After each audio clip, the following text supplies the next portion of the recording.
Arise, arise, riders of Lamar. Spears shall be shaken, shields shall be splintered. A sword day, a red zone day. Ere the ice rises. Ride now, ride now, ride, ride to ruin, and the league's ending. Win, win, win. Fourth, Penguiningus. And ride the back of the number one overall fantasy player, Lamar Jackson. The Penguins did as they continued their up and down season, alternating win-loss every week thus far.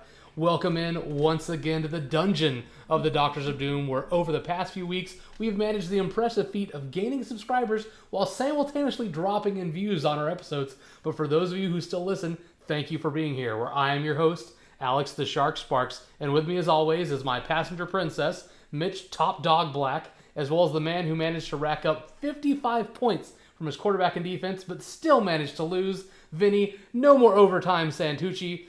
Say hello to the last remaining listener, boys. Hello. What's up, listeners? Big fan of the intro and Lamar Jackson. So screw you, Adam. Screw you, Adam. When he did the intro for Lamar, I immediately looked. I could know I have to play Adam or Sylvie next, and so I was hoping Alex just did me a solid there, but that'd be nice.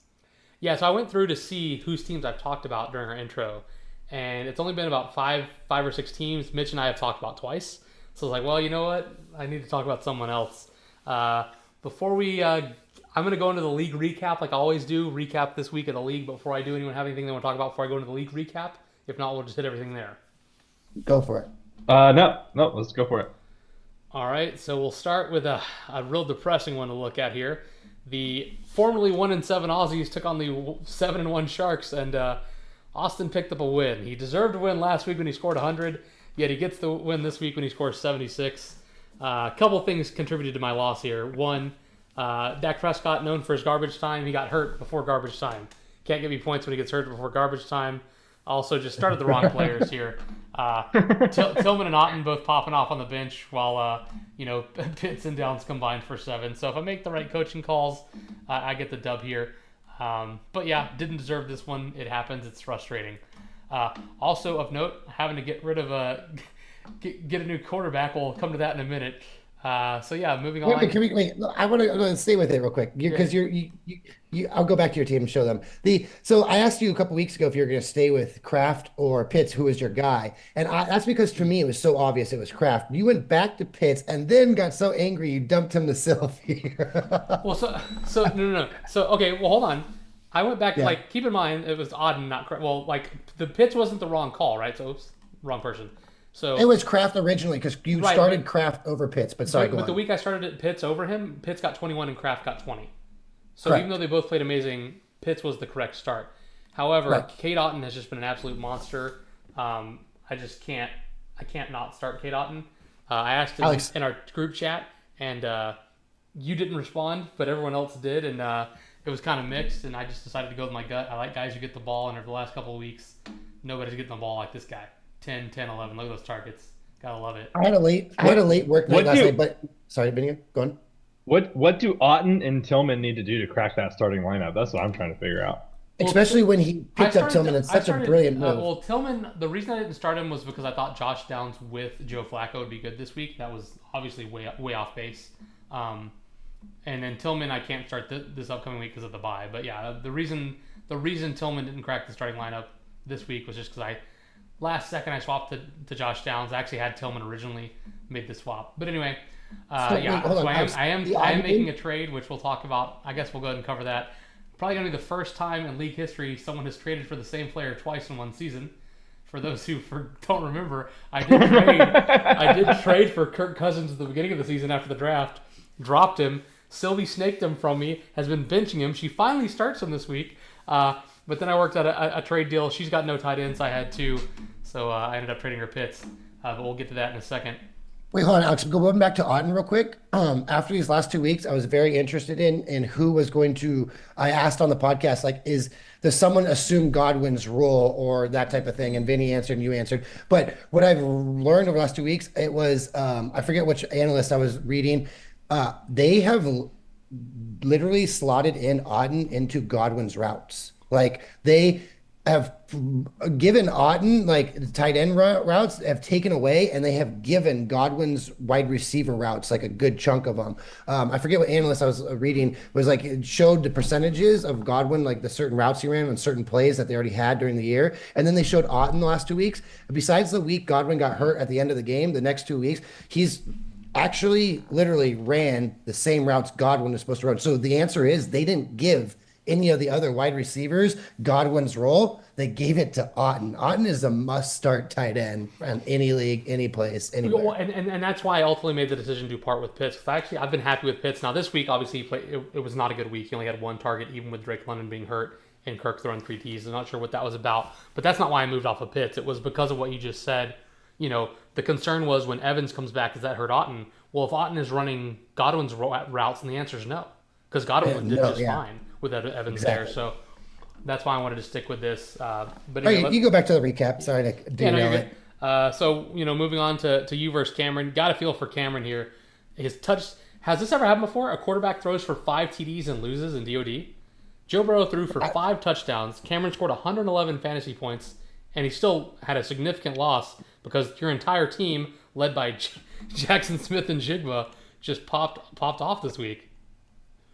Well, one, I don't think it's that wild. I mean, it is his highest score by 15 points of the season, but without Metcalf, I don't think it's that wild. For some reason the Seahawks are just throwing this year. They just don't care. They're just throwing the ball. So but where they're throwing, Metcalf there comes didn't play opportunity. last week, and let's see I know last week there were 0 fantasy points for Tyler Lockett, and Njigba had 6. So the number 1 and number 2 wide receiver for the Seattle Seahawks last week with no DK Metcalf combined for 6 fantasy points.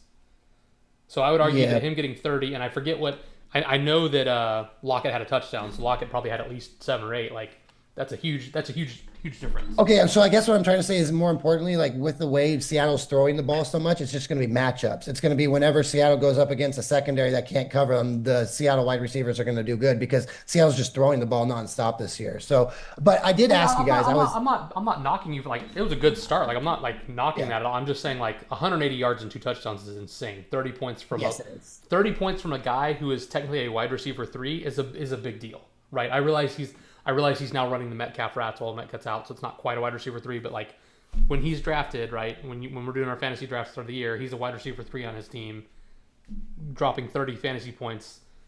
I just think, and your whole team did well. I'm not knocking it. I'm just saying like it's kind of crazy that when's the last time a quarterback threw for 5 touchdowns in a league where where quarterbacks are weighted more heavily than the other positions and still lost the week. My team's sharing from each other. So like when I just got lucky this week that they're not sharing from each other. So Zach Moss is out. So Chase Brown and Zach Moss didn't have to share. Metcalf is out. So Smith and Jigba and Metcalf didn't have to share. So I just got lucky, I think, in the same week that 2 of my supporting cast players didn't have to share, so they had big weeks. But that leads me into, do you think Khalil Herbert being traded to the Bengals is going to hurt Chase Brown at all? Like that's kind of scares me. Why did they go out and trade for Khalil Herbert? Yeah, is Chase Brown in trouble? And well, I don't think he's in trouble. I think they just wanted to have a backup there because I made that comment in a league earlier, and Vinny, you replied, so I'll let you go ahead and take this one. Oh yeah, I think. I mean, obviously, if you look at the depth that Cincinnati had going into the year, it wasn't much. Like Chase Brown, Zach Moss, neither one's a superstar. But I made the comment that I'm sorry that I don't project the 3rd or 4th string running back of the Chicago Bears to be stealing carries from Chase Brown on a regular basis. He was a coach's inactive decision last week. His like best performing game, he has like 8% of the team's snaps or something like that. So I'm not worried about Khalil Herbert eating into Chase Brown. I don't think Chase Brown's going to go off for 21 every week and get like 90% of the snaps, but I think he's definitely he could potentially be a league winner at this point, if we're being honest. Like I could see him being a league winner. Well, see, that's if you go back to the draft, I drafted Zach Moss in like the 6th round. I was on it. I Austin went Chase Brown a couple rounds earlier than I wanted to. I was always going to back up Zach Moss with Chase Brown and have this combo, but I just got then Austin had to play waivers, unfortunately with his record, so I got Chase Brown, but I was always going to go the running back because I knew Mixon was good. I mean, now Mixon on the Texans shows how good he really was, but I was like, there's got to be whoever runs the ball for Cincinnati in our TD dependent league is going to be a top 12 running back. So I just got to get the right one. I just need him not to share. And I think Alex kind of came into that problem. Why I think his team's slumping a bit is because his running backs started to share a little bit more than they did at the beginning. But yeah, go on. Okay, yeah. Yeah, no, I agree with that take. Sure. So moving along, address this in the intro. Vinny managed to get 53 points out of his quarterback and defense and still lose. Also, I commented on the overtime name. Vinny, you were the one who pointed this out, so go ahead and tell us why you have the overtime in your name this week. Yeah, so I unfortunately had to work on Sunday. Didn't have the opportunity to actually watch any games, but I did watch last night. Going into halftime, I was like, oh my God, Kareem Hunt only has like 15 total yards. Maybe he sprains an ankle. I somehow managed to pull this one off. As soon as obviously, just to comment on that real fast, for those who don't know, Vinny was up by 4 points, I think, going into last night. So Kareem Hunt had to have, or he was up by 3. So Kareem Hunt had to have 4 fantasy points or more for Vinny to lose. And at halftime, he only had 1 fantasy point. Go ahead, Vin. Yeah, I was not optimistic by any means, but you know how fantasy is. The instant you like hope for a sprained ankle, obviously they somehow accumulate 110 more yards in a touchdown. But no, and so then I'm like over here scrolling on Instagram today, and I see like Matt Stafford walks it off highlight and realized that he had like a 39-yard touchdown to end the game. And I went through and looked at the overtime drive for the Rams and the overtime drive for Kareem Hunt and the Chiefs. And there were 17 points scored in overtime for Luis's fantasy team between Stafford and Hunt. And I was like, oh, I don't expect to win with 88 points. It was just one of those things like, damn, like, you sometimes you hope for overtime to go in your favor. Like that was a huge bonus for Luis's fantasy team. All right, click Kareem Hunt's name real quick and go to game log. Look at his attempts, or you can just or look at it there. But like in the last 4 games he's played, 27, 21, 22, 27. Like I was so very wrong about Connor Edwards-Helaire taking this. I did not think Kareem Hunt would come from unsigned, unteamed, just to 25 carries a game and just dominating. I mean, but like, this is who Kareem Hunt was when he was a Chief the first time. Like keep in mind, the only reason Kareem Hunt hasn't been doing this for the last few years is because he got himself in trouble and got kicked off the team. You know what I mean? Like if he hadn't got himself in trouble and got kicked off the team, he would have been doing this the whole time. So, when he got his opportunities in Cleveland, he was doing this. Kareem Hunt's always been a good player. He made a dumb mistake and it cost him. He'd have a couple of rings right now, I think, if not. For sure. Not to derail this, but when Pacheco comes back, what happens? I think when Pacheco comes back, this may be a committee again. Because that is what 50-50? Yeah. That's what the Chiefs did for a long time. When Kareem Hunt first left, they were a committee for a long time. Even Pacheco in his first year was part of a committee. Then he finally won the role. But because of how well they're playing and how well Hunt knows the offense, I think there's a chance they split, if for no other reason to keep Pacheco healthy. Now, when they get to playoff time and when it really matters, I think they might lean on Pacheco more, assuming he's healthy. But right now, the Chiefs are undefeated. They could sit their starters starting in a couple of weeks and still make the playoffs. So for sure, that there's a good chance that just for the sake of keeping him healthy, they will split because they're in a position where they don't need to ride Pacheco right now, whereas they want to have him healthy for a playoff run. Yeah, I don't think that Pacheco loses his job based on injury. He's been a very good running back for the Chiefs. Oh no, it's not like he was. If you look at the yards per carry, right? The yards per carry are not good here. Like, yeah, he broke the century mark, but on 27 carries, right? 21 for 50. Like, I don't think Kareem Hunt is taking his job by any stretch of imagination. I just think they're going to split from a player health standpoint, not from a this is the best strategy for winning football game standpoint. Yeah, agreed. And one last question about your team, Vinny. Is the curse still in effect? So, as you know, I said Jalen Hurts' name, and Hurts played great. But you did still lose, and Hurts' number 1 wide receiver, A.J. Brown, got hurt and left the game. For those who didn't watch the game, he came back out after halftime. While standing on the sideline, before the Eagles ever got the ball, he walked back into the tunnel with an injury. So, is that curse adjacent that his number 1 wide receiver gets hurt and leaves the game, who's also on your team and costs you a game? Or is the curse broken because it wasn't Jalen who got hurt? I mean, yeah, I think I told you, I think, it would be up for debate if, I mean, I lost 1, 2, I'm down AJ Brown again, who happens to be on the exact same team as Jalen Hurts, who I think if you look like the 25-yard touchdown pass, like a bomb to Devontae Smith in the back of the end zone, I would say that curse is like a more indirect effect on my team, but somehow like still directly affects the outcome. Who knows? Maybe Hurts drops 50 with AJ Brown, and so AJ Brown gets some of those. Well, 230 yards maybe, passing is not a lot.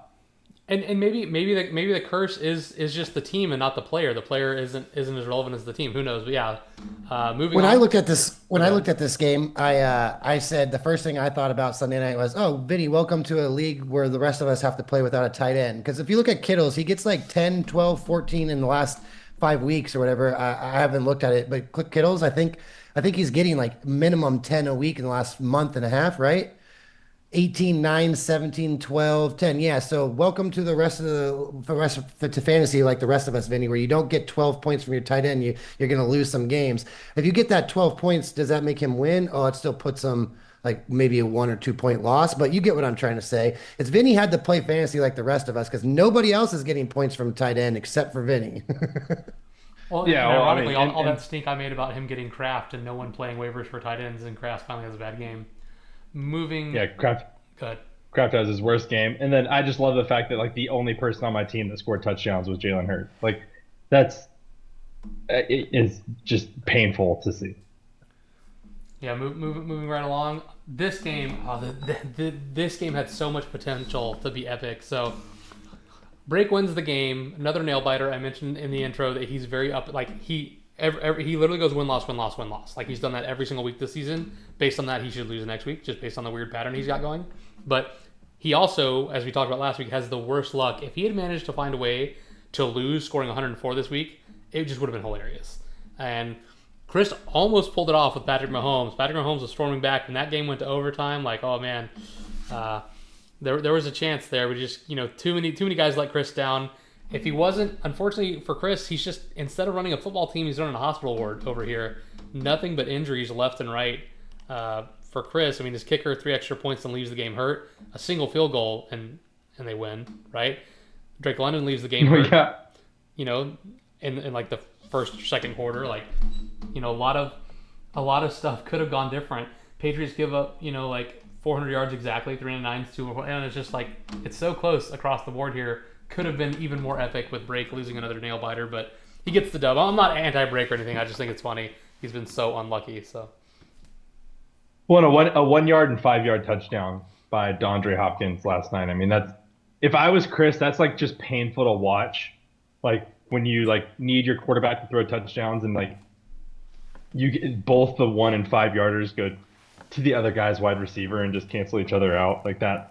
Yeah, our chat was really funny because like Chris was rooting for so many things, in order to win, and he just, even that last touchdown I think was a rushing touchdown. Like if it was a shovel pass or whatever, Chris would have won. Just the fact that, like you said, 2 of them went to D Hop really cost Chris there.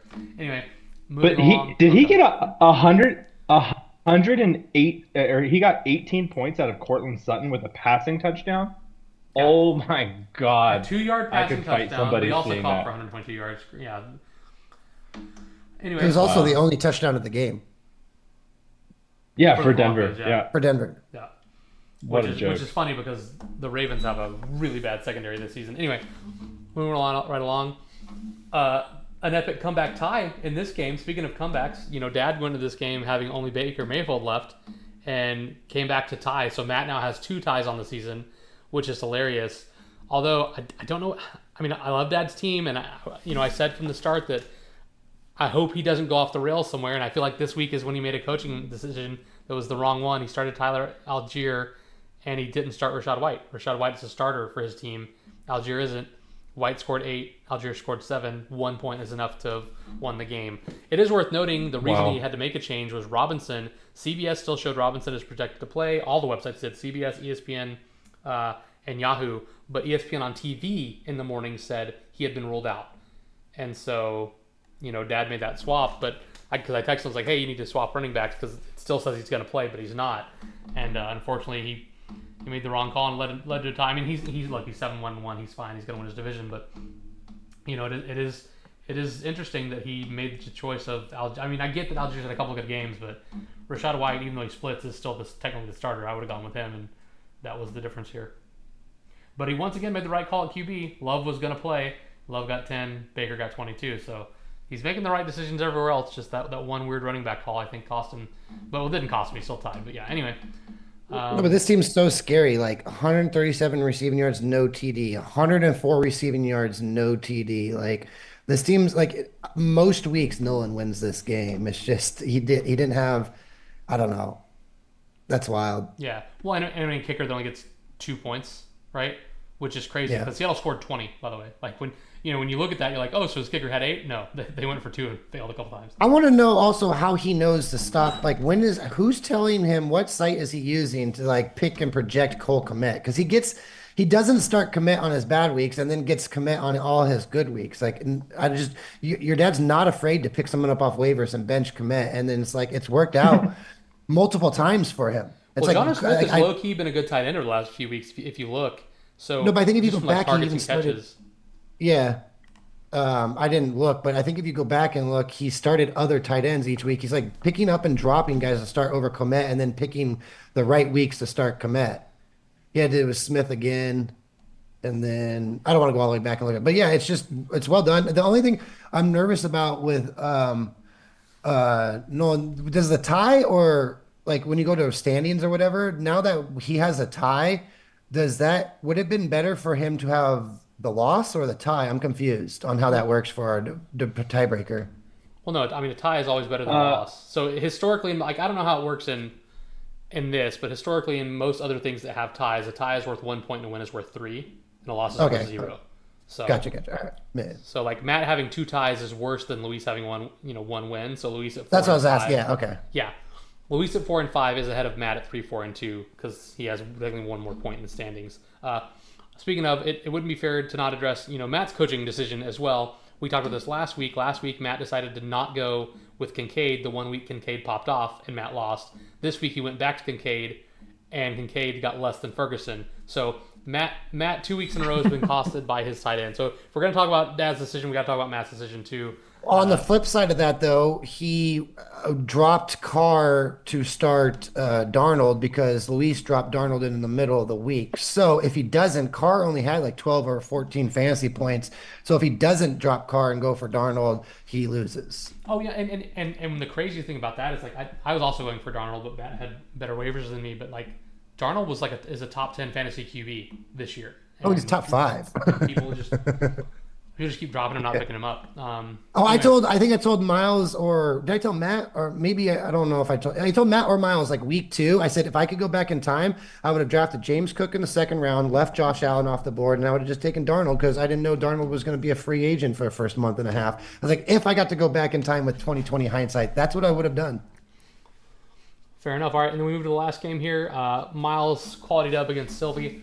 Sylvie finally starts Kirk Cousins. And ironically, she's rostering the entire Falcons roster, quarterback, running back, wide receiver, and they all popped off. Unfortunately, the rest of her team combined for like 12 points.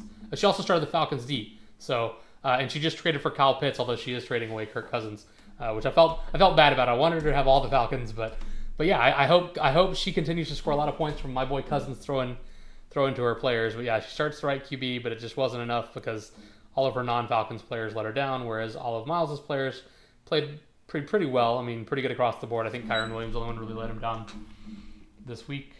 Did you somehow convince Sylvie to take the running back, wide receiver, and tight end, number 2 wide receiver and tight end from the Falcons to start all year? What do you mean? Well, I mean, you. I'm assuming that you offered her Pitts. Well, yeah. So I mean, I've been talking to Sylvie about Kirk Cousins for weeks now. And then, she's gotten 0 production out of her tight end pretty much all season, and I had 2, and she's been rolling with the Falcons, and so I made the offer. She was down with it because she's still got Trevor Lawrence that she traded you for, sitting on her bench. She's still yet to use him. So traded for him, still yet to use him. But she's still rostering three QBs. She's finally trading one, so she only had 2 QBs. Oh, speaking of no longer rostering 3 of something, big props to Cameron for finally dropping that kicker. He finally dropped Neverson and only has the 2 kickers now. He's still keeping Pinheiro on the bench for reasons unknown, but at least he got rid of Neverson. Well, and also the person he dropped for was the Colts, who outscored his starting defense by, I think, 14 points. It still wouldn't have been enough, but it would have been close. The kicker he dropped was for the Colts. Yeah, also interesting, picking up a defense then not using him that week is a bold strategy, especially when your defense is playing against the Lions, who've just been world beaters. But Still scored a 111. Yeah. Yeah. That's our around the league recap. So now that we've gone around the league, real quick trade news. Today was the trade deadline. A few trades happened.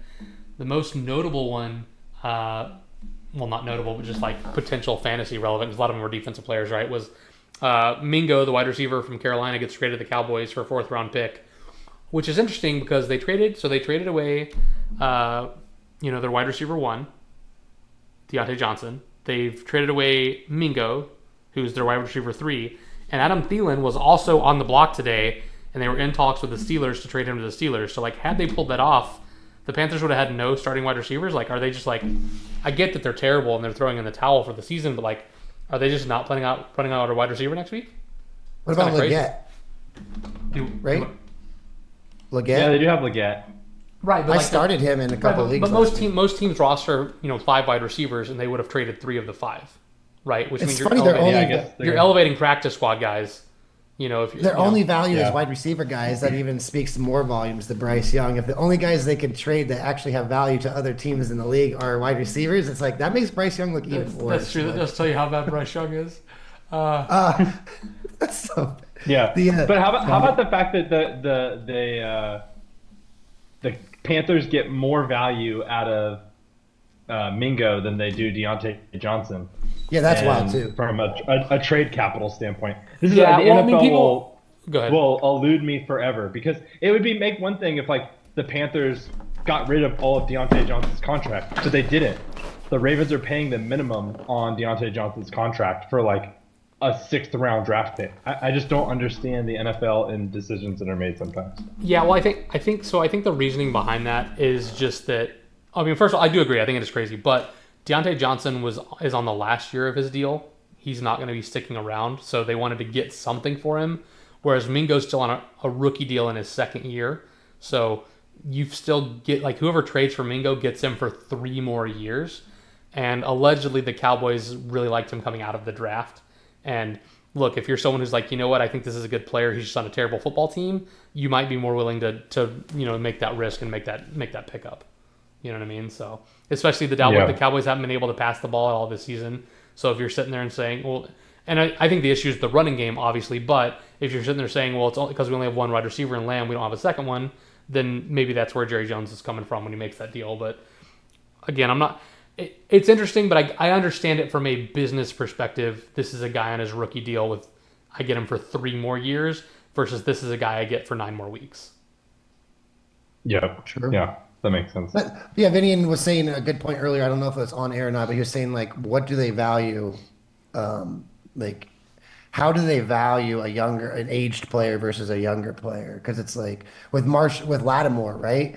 Lattimore is an 11th overall pick in a draft, and they just gave him up for a 3rd and a 4th. I know a 3rd's considered high value, but that's picking anywhere from 64 to 96 if my math is correct. So it's like.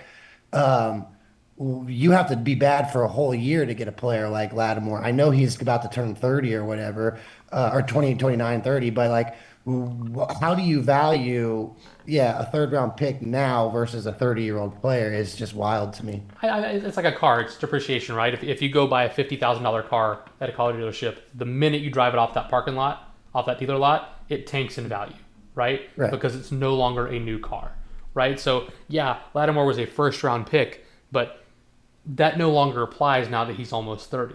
It doesn't matter where you were valued then. it's tanked. And even if you're still a great player, and us as fans are like, oh, he's great, NFL teams, I think for us, we're always about winning now, right? You want your team to win now, especially in fantasy, we want to win now. So it doesn't matter to me if I draft a guy like Mike Evans who's older, if I think he's still good enough to win for me right now, because I don't care about what happens 3, 4, 5 years, because I'll have a totally different roster. Whereas an NFL team, an NFL team might be more hesitant to sign a player like that to a big deal or trade a high pick for him, because it's like, I'm not going to have him in the future, and I have to plan for that, because you don't want to end up being a team like the Browns, like the Raiders, who are just historically bad because they never built any capital, never did anything, they wasted their picks, whatever. You don't want to be in the Panther situation where you give up the farm, right to the Bears in a horrendous trade. Right. So, yep. But yeah, all right, boys. So that's the Around the League recap. That is the trade news. Oh, one more thing I just want to reference, because we're kind of at the halfway point of the season, 9 weeks in.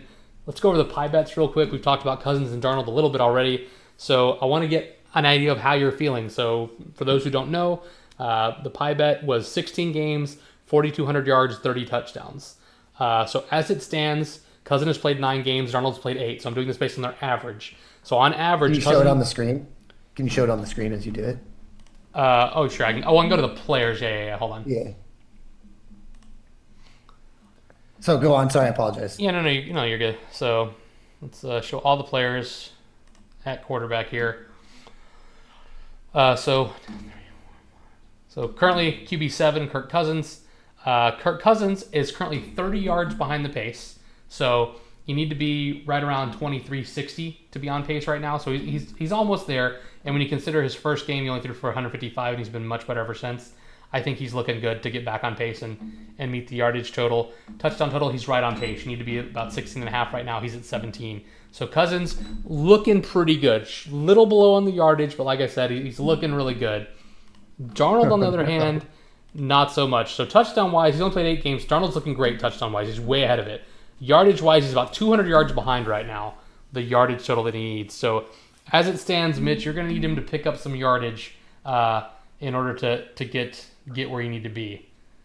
So how you feeling on your bet? No, I knew from when I started looking at it, I was like, the yardage is going to be a little trouble. But I'm totally fine with it. I think as long as certain players, I think Hawkinson coming back will help a little bit more. I think he'll be fine. I know he's 200 behind on pace, but he just needs that 500-yard passing week that Cousins had one week. And hey, I mean, you mentioned Hawkinson coming back. His first week with Hawkinson was his best game yardage-wise of the season, right? 290 yards is the most yards he's thrown for in a game all season.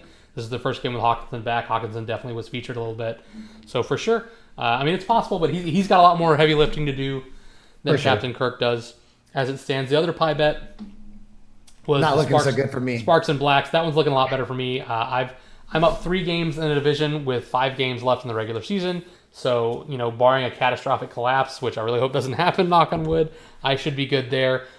Vinny barely hanging on to keep himself safe as he is winning his division, but Brake is only 5 points back, so there's a chance of him getting in there.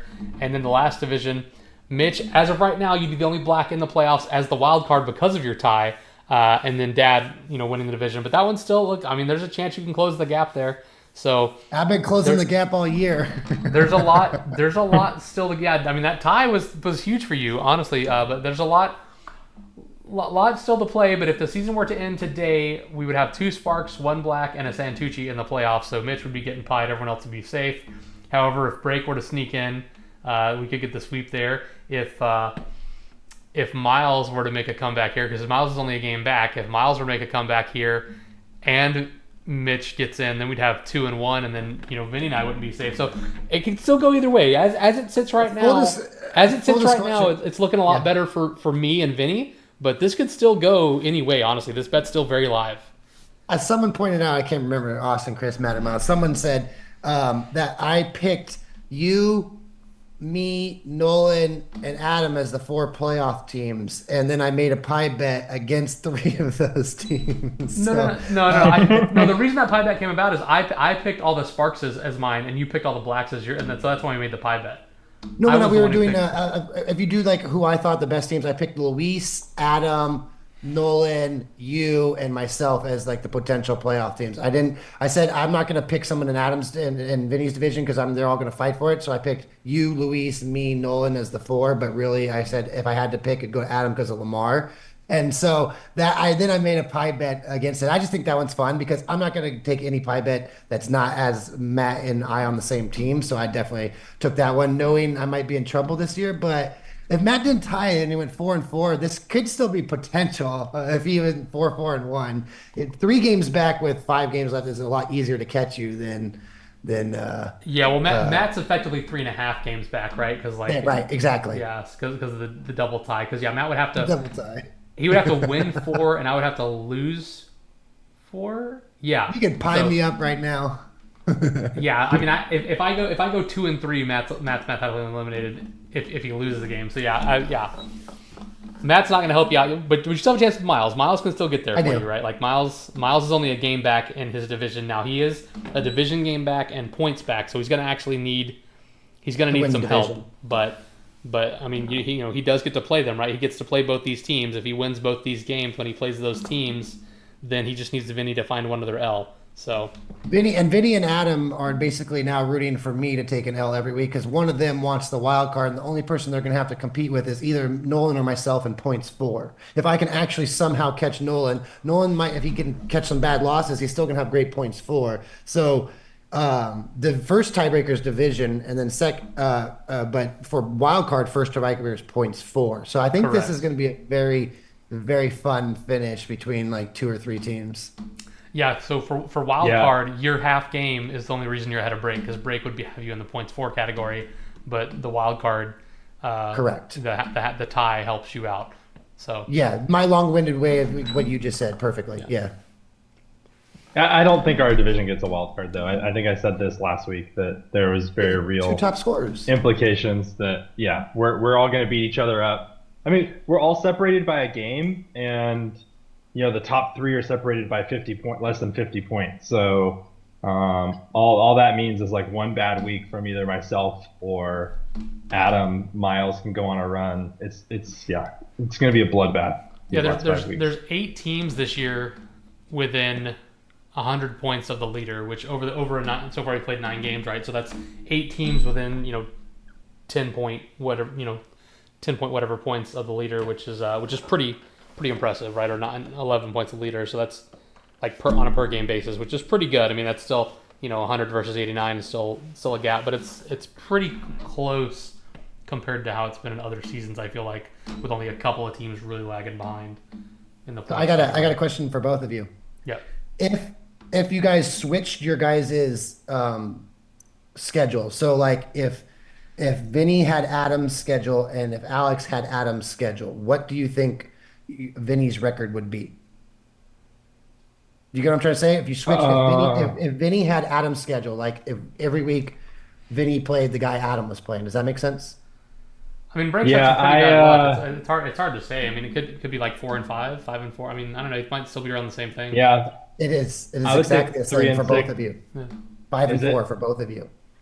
That's crazy. Vinny would be 5-4 and Alex would be 5-4. But the difference is Alex is 7-2 and Vinny is still 5-4. Here's another one.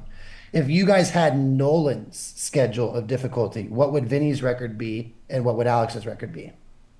Ooh, I think I'd either be 7-2 or 8-1. See, I don't know who all he's played. I mean, he's played some cupcakes, but he's also had some tough matches. Alex, that's the point of this. No, it's again, both of you would be 5-4 again. Okay, yeah. Wow. And then here's the fun part for me. If you guys had my schedule, what would Vinny's record be and what would Alex's record be? Well, based on what you're asking, I'm going to say like 3-6. Actually, Alex, Yeah, you would I'm gonna go 5-4 decent. again. Nope, Vinny would be I'm gonna go 4-4-1. 5-4. He loses the 5-4. So Vinny's the only one. Alex would be 5-4, and Vinny would be 4-4-1. So all the answers are 5-4, right? But now here's the fun part that Vinny's not going to like. Alex, what do you think our records would be if we had Vinny's schedule? Oh, I mean, I don't know, like 6-2, or sorry, 7-2, 6-3. I would be 7-2, and you'd be 6-3. Nice. So out of all of it, Vinny's strength of schedule somehow, even though he's scoring number one scorer, has had some weird luck to only be 5-4. That's so bad. That's so bad. Alex, if you and I were had Vinny's schedule, 6-3 and 7-2. That's funny. I don't even understand that. Like I have like either number one or number two breakdown. I have most points for, and then it's like I just can't even win my own schedule, which is just banana land.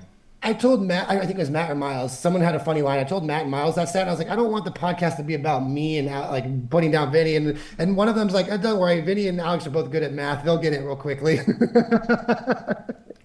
Yeah, no, that's a crazy stat. I mean, it makes sense. I actually thought my record would be worse if I had Adam's schedule, so I'm happy with that. Well, I know and ironically, Adam's had a ton of. Dad actually has the worst fantasy D. Dad has the most points against. That's why I picked those three. Those are the top surprised. three in points against me, Adam, and your father. So that's why I picked those three as the example. Sure. Yeah. But I got the best Fun fantasy stuff. D, and that's what it's all about. I retook the crown. No, but from Alex, Sylvie. you would still be 5-4 in all these scenarios. So it's really not that big of a you know what I mean? It's like, yeah, you clinched your division earlier, but you'd still be like a top dog. You know what I mean? Like, yeah.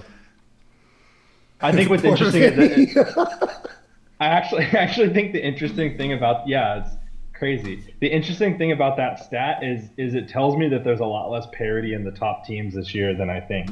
Like, you know, you've got 7-2, there's 5-4, 5-4, 5-3-1, a 7-1-1. You know, like that just tells me that right now there's like 5 or 6 really good teams that would all be 5-4 if we played these like hard schedules. exactly right. Yeah. And I was like, what else is this telling me about? And then I went to sleep. But yeah, no, it's exactly right. I think there's some underestimated teams, and I think even these 7-2 teams are still just as good, if not better. Even though, like, oh, you got lucky with some. I don't know. I think there's like 5 teams that are. But yeah, we'll see how it plays I think out. there's a lot of parity this year, right? Like, so again, if you take out the outliers, which is me and my dad, like, you know, let's say, you know, just to make it more fun, let's say the game where you tied Matt that Matt ended up winning, right? Then you'd be 5-4, 4-5, Exactly. 4-5, 5-4, 5-4, 4-5, 4-1, I guess, because of another tie. But like, you know, everyone's in the hunt. Like even the 3-6 teams, you know, and like we've talked about Austin. Like, I don't think Austin's teams is terrible. Like, yeah, it did poor this week, but like last week it did well. I think there's a lot more I think there's a lot more parity than the standings necessarily show. Like it's still like, so I mean, this division is obviously super close, whereas, you know, we kind of have some runaways here, but like this could flip, you know, because there's one head-to-head match left, right? So like, if you assume that Mitch wins the head-to-head match, which I'm not saying we should assume that, but just for the sake of this game, if we assume it. Look, historically, Dad wins that matchup, but let's say Mitch wins that matchup. Then that means they have this. If Mitch wins that matchup, then they have basically the same amount of points for. It's a 1 point difference, so Mitch would have to score 1 more point to win, right? They would have the same points for, the same division record, and Mitch would only be a game back with 4 other games left to play. So this division is not locked up, right? I think I'm in a better position, but I mean, there's still a world where Luis catches me. If Luis runs the table and I only go, you know, 2-3, right? Yeah. If one, like, because you assume that Luis beats me, right, that evens up our division record. So if I go 2-3 with one of my other losses being to either Matt or Sylvie, and Luis runs the table, Luis could still theoretically catch me. So like, nothing is locked up in this division. Obviously, everyone's still alive, so nothing's locked up. Gonna be a fun end of the season. So let's move on. But before we move on, I just want to make one note, because I know history is going to look back and they're going to be like, wow, it's another down year for the integrity division. I just want to remember this conversation where we have like three of the highest scorers. It's like a known fact that like Adam has bad luck this year. Like, we have good teams. You guys are going to have like the conversations to be like, oh, how was I supposed to compete with an 8-1 team? And like, you're going to be like, look, you guys were 500. And meanwhile, it's just a bloodbath in the integrity division this year. So I just want you guys to know you operate. But you operate under the bias that defense doesn't matter, right? And defense matters, bro. Look at the fantasy D that Sylvie and I are putting out. Defense matters. That's what it comes down to. So, you know, there's a reason that I got these dubs. Got the D. Anyway, Matt said it. I don't think he was applying it to this, but he said, you know, even the Lions had a good couple years after a terrible 20 years. So I mean, the integrity division has got to have one good year, right? Yeah, they're due. It's been 20 years. They're due. They're due. Thanks. So yeah, so Kidding, then Vinny. I asked you both to come up with some topics to talk about, questions. They don't have to be, they don't have to be our league related or football related or sports related. Mitch, you kind of just threw out some fun ones. So we'll go to Vinny. Vinny, did you have a question you wanted to bring up and have us discuss here on the pod today? Yeah, I have. Let's see. Just given the time, we'll do a coin flip. I'm gonna do heads is quarterback, tails is wide receiver, and let's go ahead. One of you can call it. I've got a little coin here in my hand. You can call it, Alex. Tails never fails. All right, heads it is. We're talking about quarterbacks. All right. So, I had the question of, when it comes to competing in fantasy, obviously there's 12 guys, 12 teams. If I sorted this by average on my end, just so that way Yeah, I switched could it to have average. like an Five idea. matter. Yeah. Looking at this, okay, so obviously I think Mitch's defense, like a whole argument was if you score what, 450, 420, what's your point total, Mitch, that you're always looking for out of a quarterback? Yeah, for anything above 425, you're correct. So like that's Lamar this year, right? Correct. Um, Yeah, Lamar's the only one on Or Baker Baker. is actually. Don't hate Yeah, on or Baker. They're the only I- two I- that are on pace. You need a 28 point or higher average to hit that mark or whatever it is. Sorry, go Okay, on. I would say Baker, but without Godwin, without Evans right now, I'm just like Sure. I just don't think he. But anyways, so So I was Adam looking wins at the this league. and I'm like, all right, who is the last quarterback on this list that you're comfortable starting? Because so I have other problems in my leagues. I'm like kind of short on quarterback, and I'm like, who do I feel like is an upgrade from say Kyler's up and down games? And I look and I'm like, kind of like nobody, right? Like, are you gonna trade for Jordan Love and be happy? Are you gonna trade for Darnold and be happy, or Baker and be happy right now? So where on this list do you feel like you're gonna separate elite, quality starter, and the breakdown? Because right now we have Lamar 1, Baker 2, Hurts 3, Burrow 4, Allen 5. Then we have Jaden Daniels, Jordan Love, Sam Darnold, Brock Purdy, Kirk Cousins, Jared Goff, Geno Smith, Kyler, Aaron Rodgers, Trevor Lawrence, Bo Nix to round out like the top 16. My joke answer would be anywhere Josh Allen is, cut it off right after that. But my real answer would be probably, yeah, I would throw Josh Allen in there, but like I wouldn't want really all the quarterbacks are the same except for Burrow, Ertz, and Lamar. If you have Burrow, Ertz, Lamar, or Allen, then I think those are your potential league winners. After that, it's you're playing. You could almost play matchups.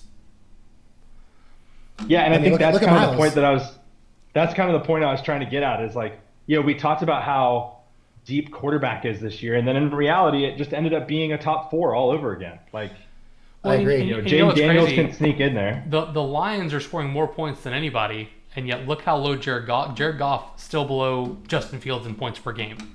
And I realize that Justin Fields isn't playing anymore. He's not starting anymore. But like that's kind of wild, right? That Justin Fields averaged more points per game when he threw for like no yards than Jared Goff on a team that's dropping 50 every week. So kind of interesting for sure. But yeah, definitely interesting. And I mean, and I'm sure if you were picking before the season, you probably wouldn't have had Baker Mayfield up here in this top batch for sure. But Well, even where was Burrow? Was Burrow drafted kind of like as the number 6 or 7 quarterback, or were we smarter in our league? I can't remember where Austin took him, but I know in other leagues I didn't see him drafted until somewhere between 6 well, and because he 10. hasn't since his Super Bowl year, he hasn't been that great fantasy wise, right? And even week 1, you're like, oh, it's another bad year for Burrow. But then since week 1, he's played pretty well. But again, he's got a 43 point. He's got those 2 5-touchdown games, like.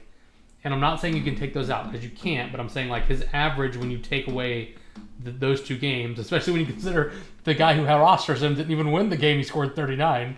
He's kind of as average as everyone else, right? 14, Alex, 19, 19, 20. Go to 2022 of the stats, your year to date. Click on 2022. I think it's going to look more like this, except a little bit lower. I think you're going to have the Lamar at the 450, 480. You're going to have Allen kind of close behind at the 27 average mark. And then Ertz kind of I do think will pick it up because he's at 23 average right now. I do think Ertz is actually in that category. And then Burrow will float at number 4. The only person I'm missing in this is who? What's it called? No, that's it. That's it. Baker? Yeah, Baker, but I don't think Baker's in it. So I guess, yeah, take out Baker and throw in Ertz, and I think it's going to look more like 2022. Uh, yeah, Lamar's right at 28.5. So that's right there, Patrick. And then Burrow's at 24. That's exactly what he was at that year. All we need is Allen and Ertz to up their average by 3 points a week, and we have exactly that right there. Except Mahomes, take out Mahomes and put Lamar. You get what I'm saying? And I want to point So out, actually, Trevor Lawrence still. Trevor Lawrence is up there. Kirk Cousins, Trevor Lawrence, both are on the same area. Let's see if we can find Caleb. Let's see if we can find Caleb. no, here. you're still on 20. You're still on 22. 2022. Oh, my bad. Sorry. You're gonna have to look for high school stats if you're looking for Caleb. My bad. I forgot we were on 2022 still. I was trying to see. Okay, so here's Cousins. Here's Lawrence. So Cousins is at 19.44. Lawrence is at 17.56. Lawrence is better than what Sylvie had. I gave her Lawrence and I gave her McLaurin. That's the point I'm very making. 15.62 for Caleb Williams. So that's the point that I've been on the Caleb Williams sucks bandwagon for a while now. But yeah. Burrow was QB7 in our league, by the way, with the shockers being Kyler, Anthony Richardson, and Dak Prescott taken in front of him, given his performance right now. So, Wow. not shockers, just like potential, like they're all kind of like a coin toss on which direction you go. But This a is steal also, for Cam. Yeah, it also puts 3 of the 4. Your top. Sorry, let me start over. 1, 2, 3, 4, 5, 6, 7 of the top 7 QBs. You guys have 4 in your division, Vinny. Oh, that's fun. Yeah. So that's your biggest argument too. Is you have out of the 4 guys I just named that I think are going to be the league winners. You have Hurts, Lamar. And, Hold on. This isn't sorted by average again. My bad. It's all good. And what's it called? Burrow are all in your division. Yeah. And the only next rostered guy on there is Jaden Daniels. So technically, they're all there. They're all there. If you, Yeah, I mean, Russell Wilson's played 2 games. Like that, I'm not counting him because he's only played in 2 games. Like that's too small of a sample size for us to be like, you know what I mean? So, but yeah, cool. What was your other one, Vinny? Did you want to do it, or did you want me to ask mine? oh, you go ahead, and if we want to go for it, we can go for it later. All right, so I'm going to leave the world of fantasy football and move into the world of the NBA. So I'm going to start with the base question. You don't need to give me your arguments, but you don't have to give me your arguments. Just answer the question with a name. Does this have to do with Anthony Edwards? No. I'll look at Does it have to do with Caitlin Clark? In NBA, who is the GOAT? Who's the greatest of all NBA? time in the NBA? Like when they played in their time. Can you just What give me a little is your context? answer for who is the GOAT? So like if you made them play against each other today or versus when they played in their Nope. time period? I'm not giving you any caveats. I'm not giving you any explanation. I'm asking you, who do you think is the greatest of all time? Whatever that is in your head, like whatever your metrics are, you can use whatever metrics you personally use for that question. Who do you think is the greatest of all time? Well, okay, so I have 2 different metrics, and this sucks. If you do the greatest of all time, just purely who's the best basketball player to ever live, it's LeBron James. It's not even close. Like, I hate that answer so much too. no, if you look I love at that the he said it era- though because it sets me up so well. Thank you. Keep going. If it's the era, then you can start making arguments of like Russell, Jordan, Kareem, Kobe, even because I might be a little biased there, all the way up to LeBron. If you're talking era, but if you're talking best, here's my argument. I can give you. We're gonna bet your bank account, or my bank account's not as big as your guys, so it's not fair. But let's equal money bet your bank account against mine, and you get to pick any 1992 Olympic athlete. You get to pick any event and take the first place person. So let's go with like the 40-yard dash.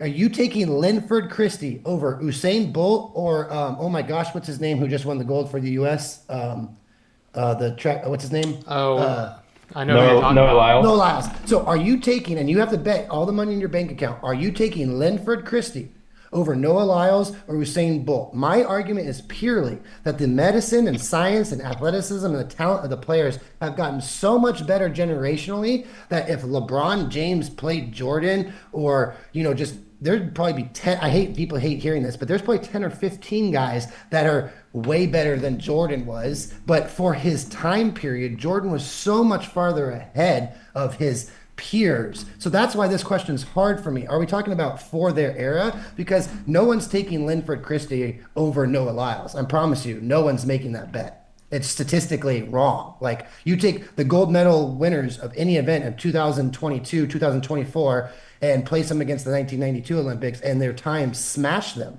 Swimming, everything. Like, no one's taking the famous swimmer, that American swimmer that Phelps beat all his records. No one's taking that guy over Phelps. No one's taking a 1992 swimmer over Katie Ledecky. But then all of a sudden we go to other sports, and it's like, yeah, that guy from 1992, Michael Jordan, would beat everyone and it's not even close. I don't think so. So if we're talking about the era, then sure, Jordan is the best. I'll give you that. But just overall, the best player to ever play basketball on the face of the earth is LeBron James. Go on, Alex and Vinny. Yeah, Vinny. But I feel like you're looking at that relativity in one direction. I want to point out Like, that 5 minutes ago when I asked this question, the question was just give me a name, don't give me your reasoning.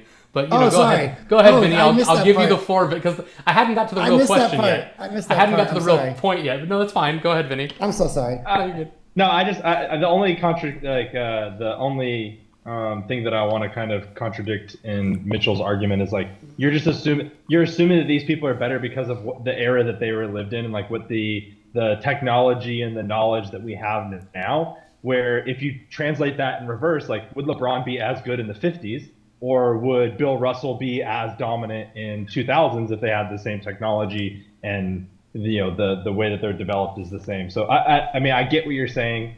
Yeah, LeBron statistically is the greatest basketball player of all time, but I will never take Jordan off that hill until someone proves it otherwise.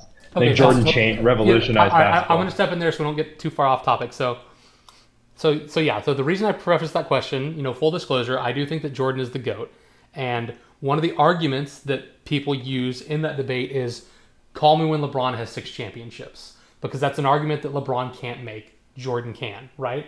However, let's say that we're going to ignore the chips and only look at stats. We're going to use that logic. If that's the case, I'm a Mavs fan, so why don't we look at Luka Doncic's stats versus LeBron James through their first 360 career games? Who do you think averages more points per game? Who do you think averages more points per game, Luka or LeBron? Luka. Who do you think has a higher shooting percentage on 2-pointers? Luka or LeBron? I'm gonna go LeBron. It's gotta be LeBron. Luka by 6%. Who do you think has a higher shooting percent on 3-pointers, Luka or LeBron? Definitely Luka. Luka by 2%. Who has a higher free throw percentage? Luka. Who has more rebounds? There's no way Luka has more rebounds than LeBron. Luka by 1.8 per game. Wow. Who So has you're more saying different assists? game allows more But different hey, stats? LeBron's like Magic. He passes a lot, right? So who has more assists? LeBron. Luka by 1.6 assists per game. Luka leads LeBron in points, rebounds, assists, and shooting percentage in every single category. Through their first 360 games. Now, yes, Okay. I'm not comparing their whole career because I can't, Luke. But I'm just saying, like, if we're using the metric that LeBron is the greatest because of his stats, which is a quote that you said, Mitch. If he's the greatest because of his stats, well, statistically, Luka's dumpstering him right now. And if Luka keeps this up, we'll say Luka is the greatest of all time, even though my poor Mavs probably ain't winning a chip anytime soon either. So, just a fun fact I wanted to share. No, but let me rebuttal real quick. I wasn't necessarily saying it has to be because of stats. I'm just saying also eye test. Like he's the best athlete I've seen in my life since Michael Vick.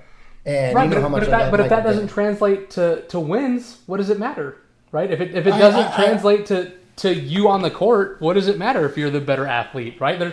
There are some great athletes right now that if they came and tried to take me on in a game of World of Warcraft or whatever, they'd lose. because they don't play, and I do. You know, like the thing. You know, like This argument is tough though, because if you like look at comparatively, like in the first 6 years, what LeBron was doing, going to titles against Tim Duncan and beating the Pistons, who beat my favorite Lakers team of all time with Karl Malone and Gary Payton, and then he went by the Celtics single-handedly, and then he went by the Pacers, who were supposed to be championship teams. Doncic wasn't going by these historic teams that LeBron single-handedly, with no roster, was doing himself. I know the stats might not be the same because basketball might be more open today, but I was doing that necessarily more on the eye test. I mean, Jordan went past all those same teams, like not those same teams, but Jordan also, never got also past went up the against. Pistons He or went up the against like the Celtics. Jazz with Malone and Stockton. He went up against great teams and kept them out. Great players like never Malone and beat- Stockton never got to win a championship because they played Jordan.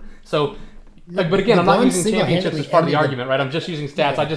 I thought this is like, look, I'm not arguing that Luka Doncic is the greatest player ever. I just think it's for sure, for interesting sure. that That's a very one interesting. of the main arguments that people try to give for LeBron versus Jordan is they do try to give stats as an argument. And you mentioned it. I understand that's not your whole argument. I fully Right. understand your stance on athleticism. We've discussed that before. Let's not get into that right now. But I just find it interesting that a lot of people talk about, LeBron's stats. Well, stat-wise, Luka Doncic is a better basketball player through the first few years of his career than LeBron James was. And that's just kind of, fun for me as a Mavs fan. No, that's very So, good. Very good point. Very good and interesting. I think also what's not fair for this argument is I'm going off a lot of eye tests, and I didn't get to see Jordan play.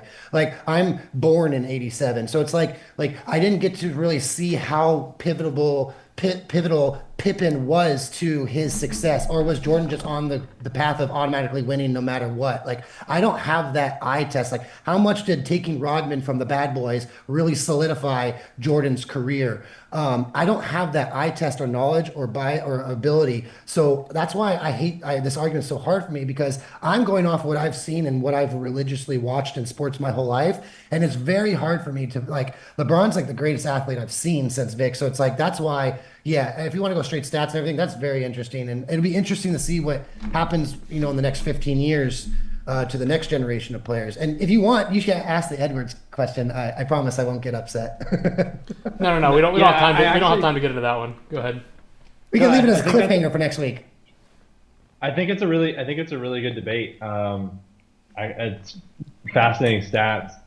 It's one of those things I actually watch. It's like I watch current basketball. I don't think anybody in basketball is a more boring, dominant athlete. Or let's just go sports. I don't think there's a more boring, dominant athlete in all of sports than Nikola Jokic.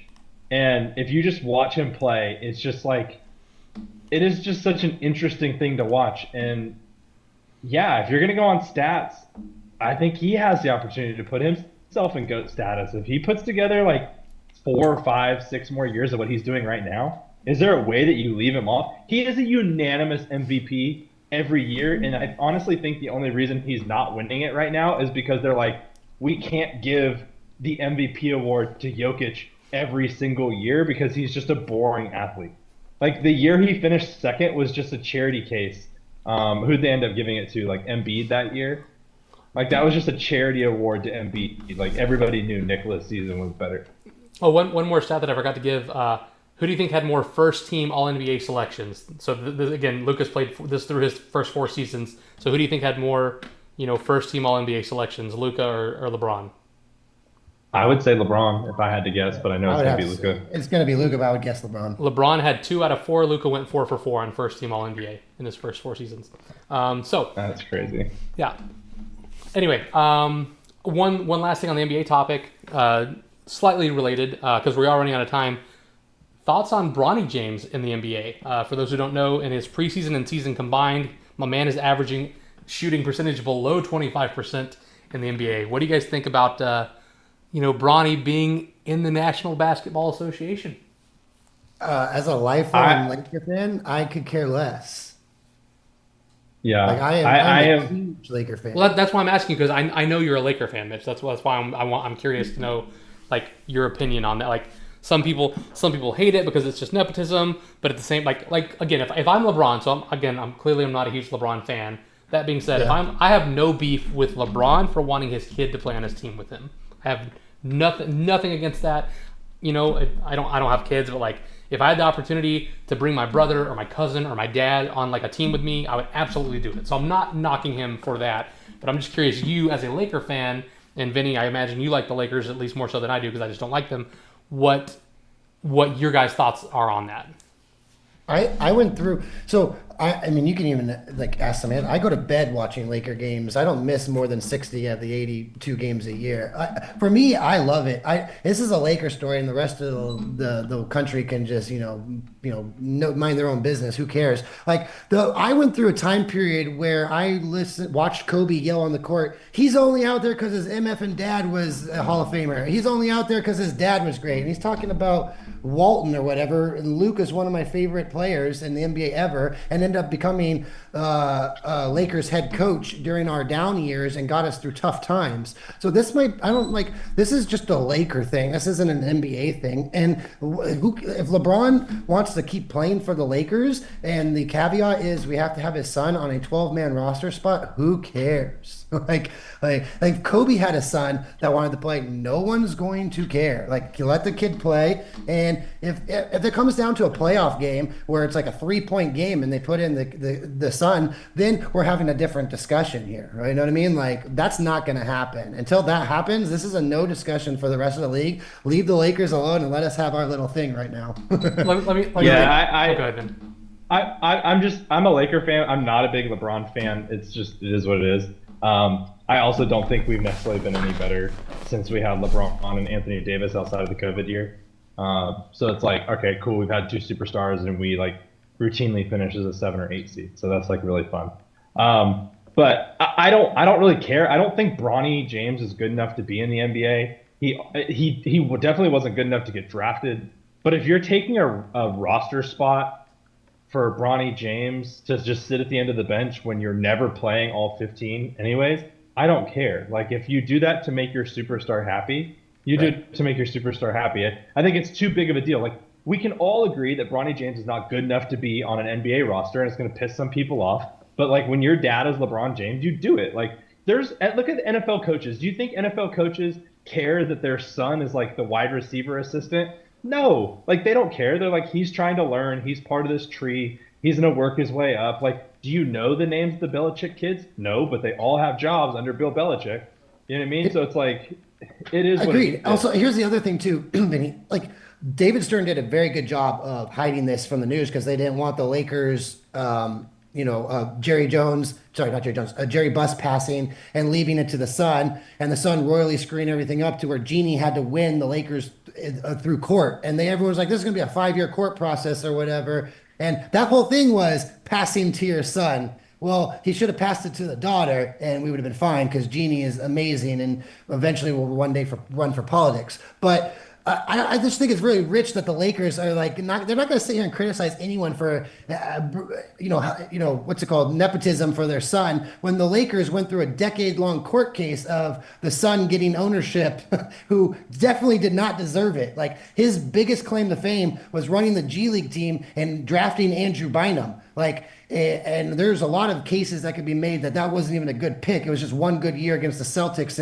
and 10 that allowed us to beat him. He was hurt every other year. So it's like, he didn't do anything and got everything in that organization because of his father. And then courts of California and the Supreme Court of California had to tell him, you don't deserve this. Like, LeBron's son is not that far off of nepotism to where it's like, you don't deserve it, and it's kind of a different situation. So all of us Laker fans are like, wait, do you know what happened between, 99 and 2009? Do you know what was going on in the Lakers organization? It was all nepotism. The father passing it to son or daughter. Like, this is just par for course in Hollywood. And Vinny said it perfectly. LeBron always grabs his own players, whether it's Kevin Love, whatever, whoever it is. He always grabs his own players. If one of them happens to be his son, who cares? Like, until that son's put in a game 6 against the Denver Nuggets, then I really don't care. And actually, I like it. It's fun. I actually think it's kind of, maybe I'm old now, but it's kind of cool. I don't know, in a weird way. Real quick redirect. So let's say at the end of the season, LeBron retires. Would you still want Bronny on the team next year? Oh, no, he's going to have a hard time staying on the team. Gotcha. For sure. Okay, that makes more sense. All right, I think that he's kind gonna of have a hard gets us time staying in the NBA. towards the end. Any final thoughts? Any final thoughts, fellas? No, not this week. I've got. I'll hang on to my second question for next week. So. I mean, if you think if you think it'll only take a few minutes, we can do it now. But we're about an hour and 9 into the episode so far. So it just depends on how long. No, it's another conversation starter. Gotcha. We'll hold on. I can always throw out the one about do you think Anthony Edwards could tackle Derrick Henry? What are you guys' thoughts on that? I'd love to hear from the listeners. Oh Lord. Yeah, we will discuss that at a future time. We've gone back and forth a lot. All right, we will go ahead and wrap it up. Thank you all so much for listening. Hope you enjoyed it. Again, if there's ever any topics you want to hear us discuss, debate, argue about, because clearly we don't always agree, let us know and we'll be happy to chat about it. Peace out, everyone. Have a great rest of your week and good week 10. See, Chris, I wasn't that insufferable.